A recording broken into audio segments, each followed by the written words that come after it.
tadi Yes, sesuai jadwal hari ini kita bimbingan terkait pelepasan informasi ya.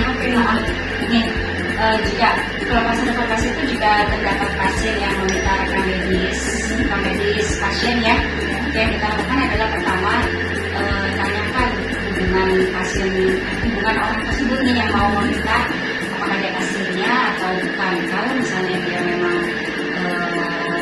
keluarganya suami atau istri, kita hanya meminta KTP aja. Terus kita suruh si yang minta ini tuh, yang datang ini suruh mengisi pada Google Link. Di situ nanti terdapat siapa yang hasilnya siapa, terus nominalnya itu dalam waktu situ. Terus jika pasien orang tersebut itu bukan keluarga inti, kita mintakan surat kuasa terlebih dahulu, Miss. Kepada surat kuasa itu tujuannya buat apa? Agar kita itu tidak salah dalam pelepasan informasi medis tersebut. Jadi tidak boleh sembarangan memberikan informasi pelepasan informasi. Itu ya, Miss. Siap Ibu. Yuk kita cara-cara nih ya, Miss ya. Ini Miss linknya kita kasih ke pasien. Berarti selanjutnya kalau misalkan pasien udah mengisi link tersebut, ngapain lagi? Nah, kalau memang sudah diisi, kita cek nih di sini nih. Ini data-data pasien yang memang sudah mengisi. Nah, jadi kalau misalnya memang sudah kita sesuaikan nih dengan data-data tersebut betul atau tidak. Kalau memang sudah betul, kita siapkan data yang memang diminta oleh pasien. Ibu, ini kan kita udah lihat nih hasil dari pasiennya. Nah, kalau misalkan kita udah memastikan data pasien yang udah benar, selanjutnya kita ngapain? Kita hubungin pasien. Kita telepon pasien bahwa kita sudah selesai untuk menyiapkan data-data yang dari pasien. Baik, yang mau kita ingat sudah cukup.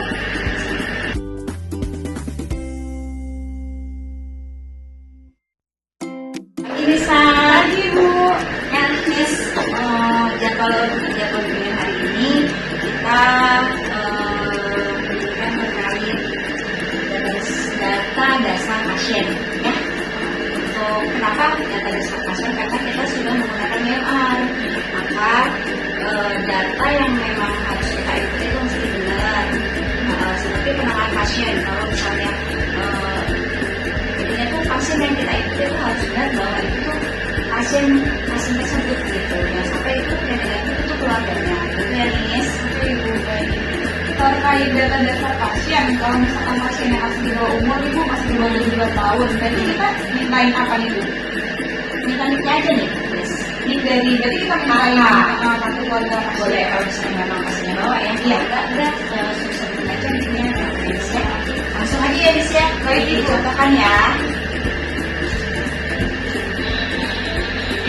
Ini diinput semuanya, Miss. Niknya kita masukin.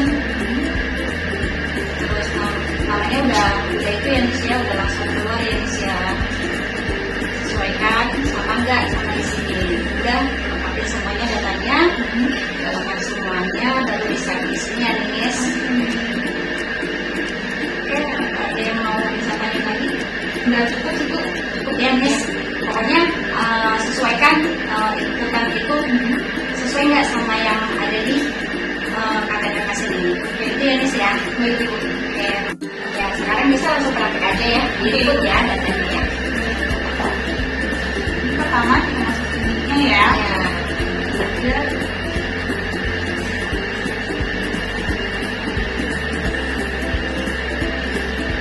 Nah, sesuaikan sama nggak nih tanggal lahirnya? Sama ya, Miss ya. Ya, tinggal tulis semuanya, data-datanya kita tanya ke pasien. Nomor telepon yang memang masih aktif. Kalau sudah ditanya ke pasien, semuanya dia mau pakai jaminan apa, disesuaikan di sini, Miss. Kalau udah kita save. Gitu ya, Miss. Oke, Ibu. Oke.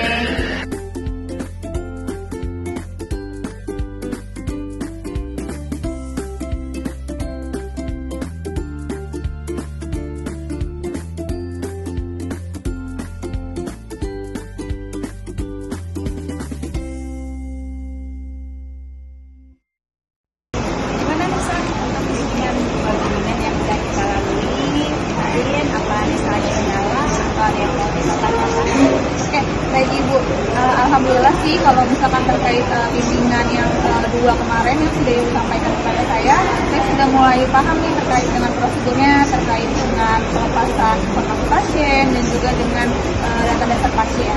Insya Allah kita sudah mulai menguasai. Oke, terus menurut Bapak juga, menurut saya juga Nisa udah lancar ya, udah mengerti terkait alurnya, terkait penggunaannya, fungsinya gitu. Jadi bisa dilanjutin untuk yang lain ya, Nis ya. Iya. Untuk besok kita jadwalkan untuk bimbingan terkait pemodingan ini boleh. Iya, Bu. Oke, terima kasih Nis lagi.